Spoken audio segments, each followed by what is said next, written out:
It's the 9th of May, and it's time to seize the day. Oh, I love it when it... Yeah, and I thought you would. I thought you'd say that.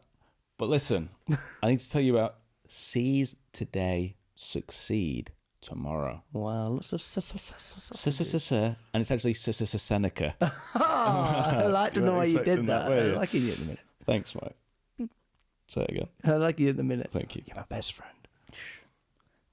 Let's set out with full commitment, setting aside distractions and focusing on this purpose, before we realise too late how quickly time moves and find ourselves left behind. Treat each new day as the best yet and make it truly yours. We must seize what slips away. Wow. Beautifully put. Yeah, he was quite good with his words. Quite good with his words, but he was controversial. He was. Anyway. Like a modern day... Anyway. Yeah. So, as salespeople, I think we're guilty of a few things, and it's not what you think. No. So number one might be this month, I don't have to try too hard because I've got the big deal coming in. Yeah. It's that big promised deal that's coming in. Yeah. We've also got the Monday Club. The Monday Club. People who show up on a Monday physically, but probably aren't there mentally. They do that every Monday. Maybe Tuesday they start to get to about 70%, Wednesday 100%. And They're checking out by Thursday. Checking out again, ready for the weekend. But they're kind of somewhat in the game. And there's very few people that you see with this ability to show up predictably and consistently every day. And I'll be honest, I was one of these people. I was typical for all these things. I had the big deal on the horizon. I might have certain days in the week where I was still feeling a bit rough from the weekend. And it just probably felt like I wasn't making the most of every day. What about you?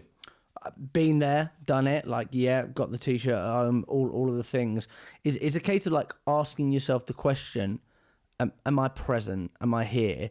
And it probably goes a little bit deeper if you're a salesperson, you're listening to this, like, why do I want to be here? So I would say that if you are part of that loop, that habit of waiting for the big deal, or you're checking out, you're part of the Monday Club, it's probably because you don't believe in your leader. You don't believe in the company and the ethos, the mission, the visions, values, whatever it is, or you don't believe in the product, or it could be a bonus one. You don't believe in yourself. But that's typically what it boils down to.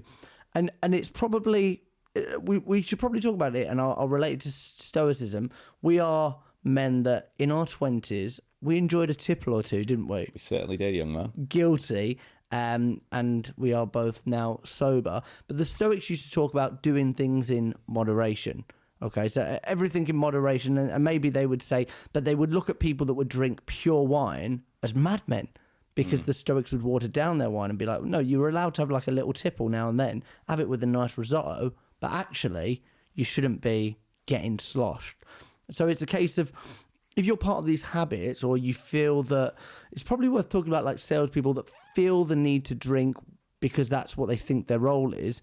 I think that if you're a salesperson that goes, well, I need to drink because I go out and network, I have to entertain clients, I go to all these events. I think it's understanding there are other ways to do that, because what you see is it does have that knock-on effect. So I find that in order to get ahead of it, the best salespeople probably prepare on a Sunday night. And that doesn't have to be War and Peace, that doesn't have to be anything, but it might just be looking at your calendar for the week, getting ahead. I know we do it, and you go, right, okay, what have I got this week? What do I need to do? What frame of mind do I need to be in? Have Saturday off, switch your phone off, don't think about it. Have Sunday off, you don't need to. But they'd probably just get the cogs turning so that Monday morning when you wake up, you're not a zombie, you're not just going into the day hoping it's going to happen. You're going into it with conviction. Yeah. I think even like little things like on a Sunday, I take my dogs out, but the thought process is different. It's looking ahead to the week ahead. There's none of that, oh, it's back to school tomorrow, dread that comes with that. I'm not fighting against it because I'm part of the river, I'm flowing with the river. And starting to think, right, what do I need to do this week? What needs to happen? What problems do I need to solve? And that's usually a call that we have on a Monday morning, is like, right, what are the big fires to put out this week? What needs solving? And going into it with, I'm grasping every day and trying to make something happen. So I think the quicker people can adopt that, the quicker you see that trajectory rise. Definitely. How much better would it be if you were consistent 5 days a week rather than 2? Then like bang and then down and then Exactly. bang. I think if you are a salesperson that's listening to this and you have that Sunday night fear, typically ask yourself, is it because of my boss? Is it because of the product? Is it because of the company? Or is it something that's going on with my life? Well, if it's your life, do a life audit and think like, right, what are the things that probably need to change? And if it's one of the other three, if you're a stoic, think, well, is it in my control? Is it not? There are so many companies out there that will look after you and treat you better.